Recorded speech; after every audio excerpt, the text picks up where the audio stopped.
Hello Earthlings, you're watching Adam the Alien. It is September 30th, 2020 as I'm recording this.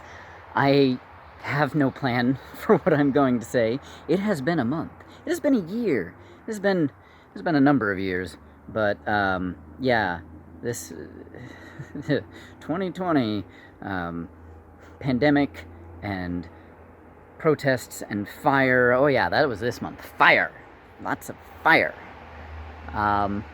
But that's not actually what I want to talk about in this video. So I am sitting here in the midst of a bunch of abandoned hot tubs and an abandoned boat to just kind of think and I guess aimlessly ramble at you. I mean, what else is new?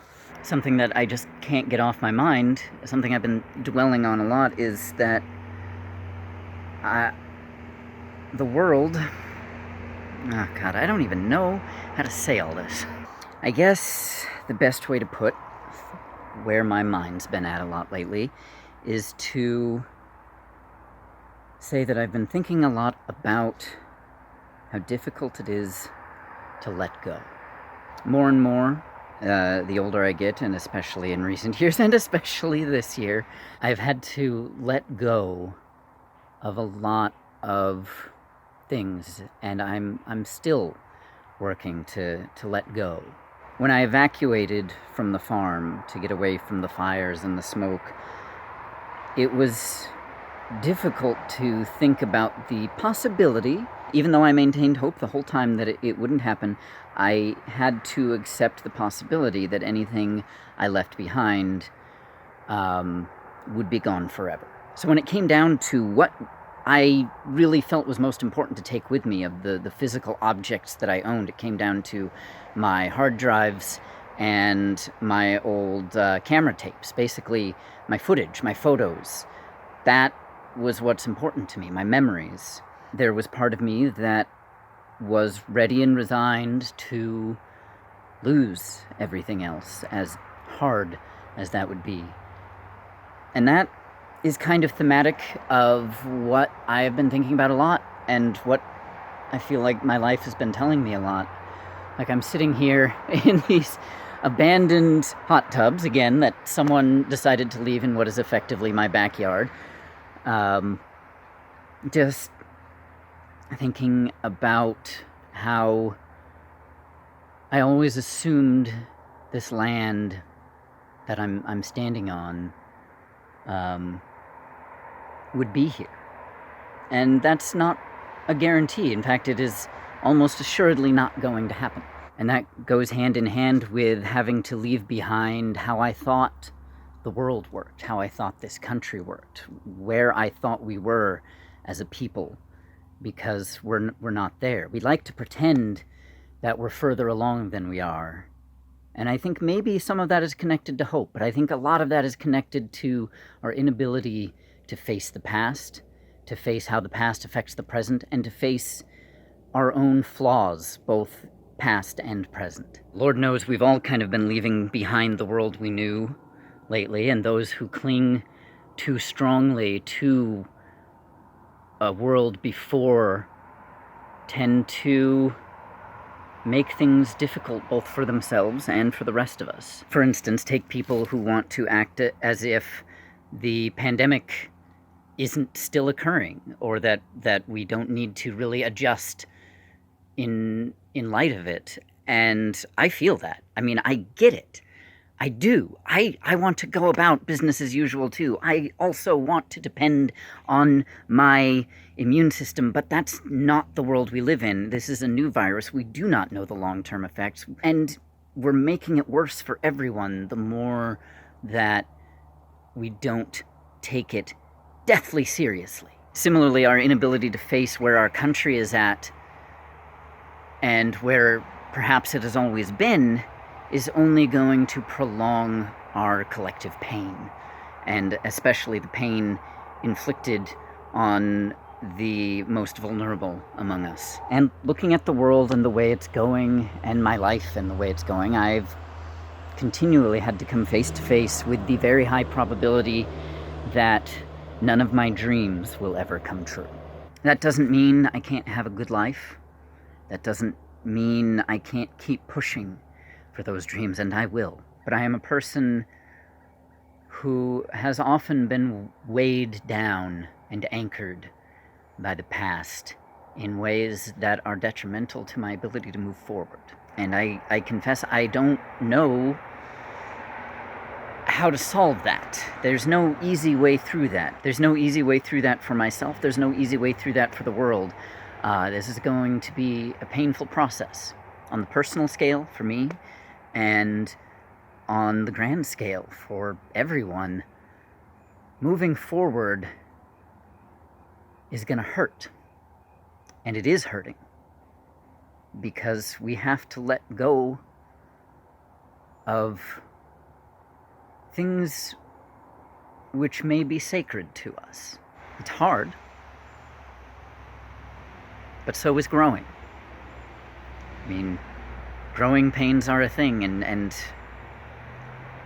my hope is that as much as it hurts, and as much as I feel, both on the personal scale and the global scale, like things are coming to an end, like so many events going on right now are a death of sorts. What I have to remember, and what I have to hope, most of all, what I am hoping is that instead of death, it is growth. What I hope is that from here I can grow, and from here the world can grow. Because the only way we really stop growing and changing is if we die.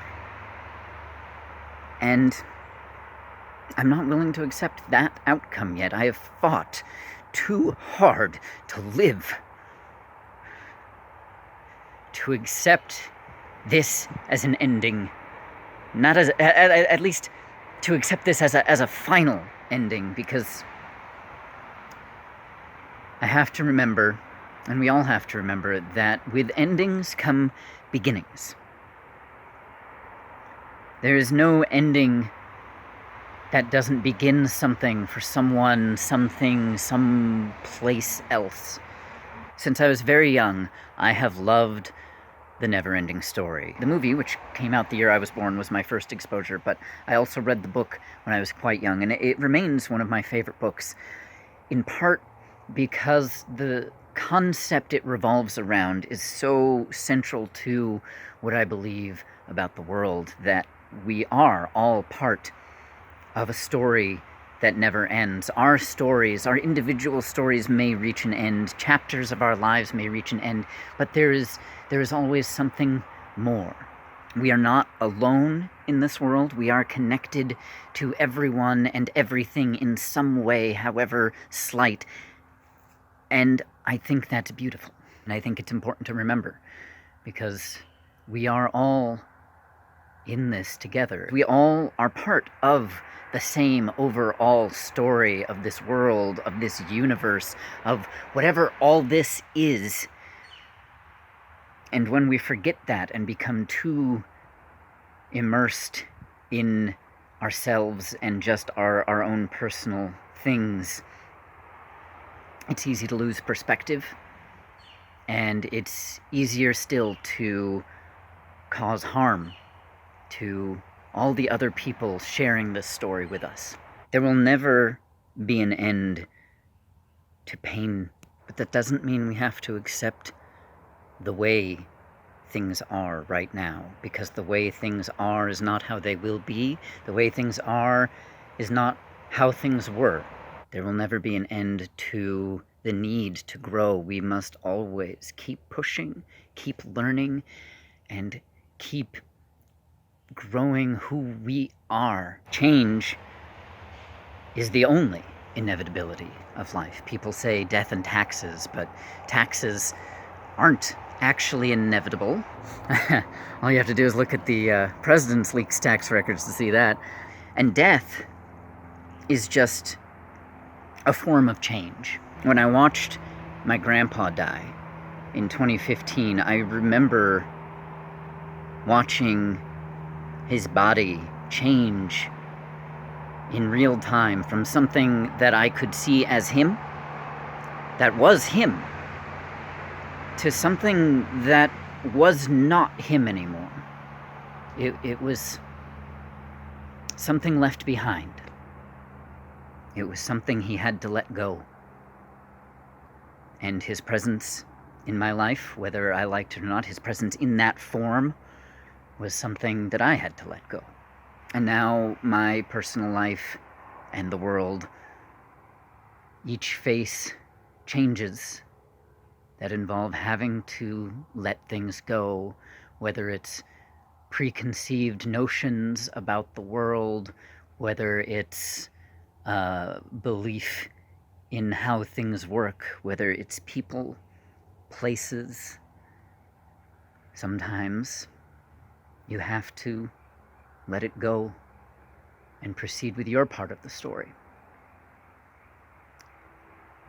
And let things change and grow. As much as it hurts, as much as it may be difficult and even in the moment unthinkable, so long as we keep going, there is hope. Even in dark times, even when things seem hopeless, even if you can never get back something you loved that you have lost. I think right now we are all going through growing pains of some sort or another, and I wish everyone luck in theirs, and I hope we can all do it without impeding the growth of others, and I hope we can do it with the least pain possible. But there has always been pain, there is pain, there will continue to be pain, but if we come together, we can help each other through that pain. We can reach the next chapter of this story that we're all living in, and we can help each other reach our respective individual chapters in our lives. I know this video has come off a bit like the video equivalent of vague booking, and that is part of it, because there's stuff I can't talk about. Not yet. And it makes it harder to deal with the world changes when I'm dealing with personal changes as well. While I may be frustrated with many people and angry, all I can say is that I hope we all come out of this for the better. I hope more people can come out of it at all than it appears may happen. I fervently hope that no one has to be left behind. Maybe it's an unrealistic hope, but I will continue to hope it nevertheless. I end my videos by saying, fare thee well. I started saying that as a kid because I thought it was silly. I thought it was funny. I thought it was just some ridiculous fun to say something ridiculously, absurdly, inaccurately old-fashioned. But over the years, I've come to really, really mean it. So I hope you'll remember that as I close this and say thank you for watching.